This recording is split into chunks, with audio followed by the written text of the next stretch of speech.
What's going on, YouTube modeling community? Pappy here at West Georgia Rods and Customs.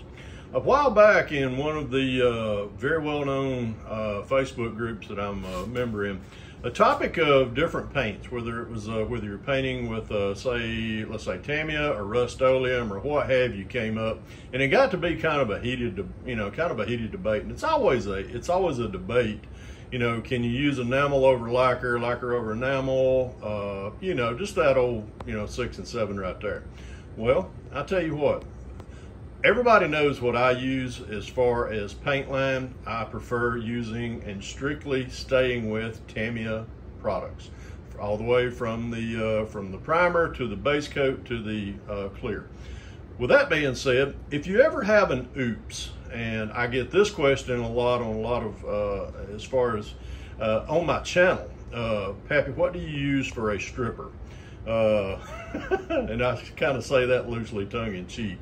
Don't get all excited when I say stripper. This is what we're going to bring a stripper into the subject here, and I still say that kind of tongue-in-cheek and laughing about it. But with that being said, I am starting actually a new build that I've been wanting to do, but it was one of the builds that I had found.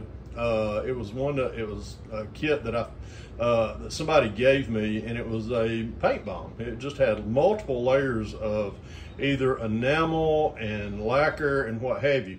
But I get the question a lot: what do you do when you want to strip a bad paint job? Well, these three products right here I'm about to show you is the one. These are my go-tos. This is what I like to use. We all heard about, the Purple Pond. Well, this is what the Purple Pond is. It's purple power. It's a cleaner degreaser. It strips most everything, as far as lacquers, most lacquers, enamels, and so forth. But if that don't get it, there's another product that I use, and I've just found that out, started using this year. This is made by Scale Coat Paint. This is Scale Coat 2 paint remover. A good friend of mine sent this to me for a trial basis, and I love it, and I save it. And I'm gonna show y'all also how I save a lot of my stripper when I use that. So there's two good reliable products that I like to use when I have to strip a body. Now let's just say these two products right here, if I try this and it don't work, and I try this and it don't work, what is my other alternative? Well, this is the kind of the last ditch thing that I use, and it is .3 brake fluid. And I'm gonna show y'all what I do in case of that. And I'm also gonna show you how to take good care of this stuff. This stuff is not cheap. This right here was about, I think it was like $23 a bottle. So with that being said, this was about, I think about 20 bucks, and brake fluid is pretty expensive too. But I'm gonna show you how to salvage and recollect or reclaim after you've done a strip job. Well, with that being said, here's what I do with this. I've been using this. It's actually old Tupperware that we've had stored in the house. We was going to throw it away, so I just filled that up with brake fluid, and just throw it whenever I had a bad paint job or something I wanted to strip down. I threw it in it, come back the next day, and guess what? It's stripped down. So I went, I wanted to put it in a more economically user-friendly type bucket. I went to Lowe's today and I bought this 2-gallon bucket with a lid. With a lid you can put back on it, and I poured all the brake fluid off into this bucket.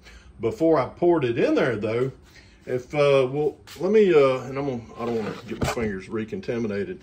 I take paint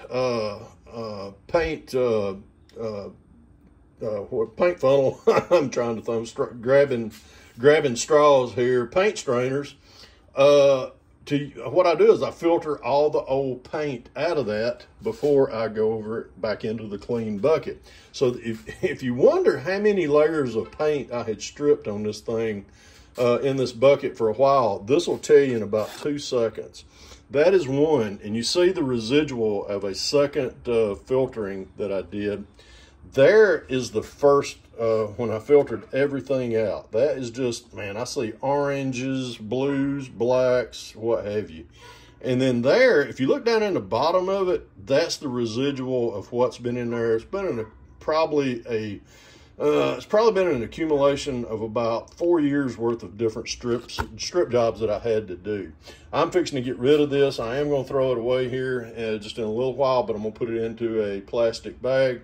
That way, when it does get thrown away, it doesn't contaminate the environment. Once I got it down into there, and you can see pretty much that's how much I got. That's enough really to strip a, you know, whatever body, frame, what have you. And I'm gonna add to it.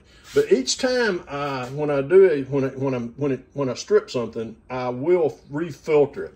And that's what these cups are right here. These are just old styrofoam cups that we take out, cups that we get from when we go out to eat. I bring them home, wash them out, bring them out here to the garage, and there they are. And you can take a, you know, you can take one of these paint filters and just set them over in there, pour it in there till it gets full, and then dump it back off into that. If you feel like you still got some, you know, some residual in here, take a second filter and pour it through it once you get finished. So with that being said, let me throw that away. You can do the same thing with the purple power. Just get you a, you know, some of those cups right there. Pour that into whatever you know, whatever you're, you know, the container that you're using, and then you can reclaim it once you filter it out. Same thing with that. I've used these multiple times, so it saves you throwing it away and having to repurchase it. So, but that's what I like to use. That's what I like to do when I need a stripper. And some of the instruments that we use, I use the blue scrubby pads. You can see one floating around down in there. And I got one of these soft bristle brushes, and there's also a old toothbrush down there in the bottom of that. So those three things right there, once it's set overnight, I can take those items right there. That's a plastic scraper also that brush is hanging on right there, and I just leave them down in there. Then I take that lid, cover that up, and then we're good to go. But hope this eliminates any confusion of what what to use when you when you have a bad paint job, whether you're using the wrong paint, something you don't like the color or what have you, or if you get a cross contamination of lacquer over an enamel or what have you. This is how to take care of it, guys. Anyhow, hope this finds everyone well. Hope everybody has a great Labor Day weekend. Remember, folks, if you can dream it, build it. God bless y'all. Pappy out of here.